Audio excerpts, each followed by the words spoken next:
Creating and maintaining urgency is one of the hardest things to do in sales.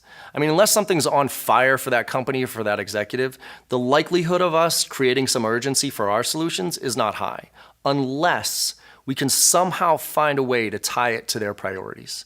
Because if we can figure out a way to tie our solutions to one of their key initiatives or their priorities, we have a chance. The problem is a lot of times it's not that obvious, and especially to them, they don't really see it. So it's our job to make that connection. So first and foremost, we have to figure out what those priorities are.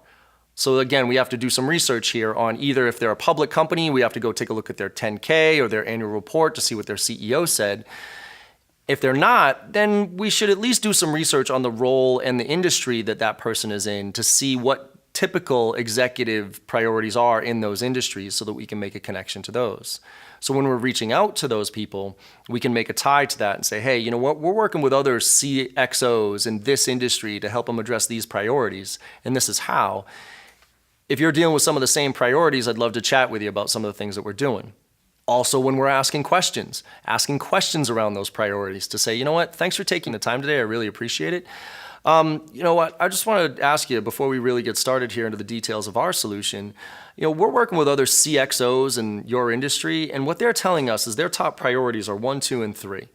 Are those the same priorities that you're dealing with right now? Even if they're not, the fact that you showed that you know how to speak their language usually opens up the door a little bit for them to give you some insights there.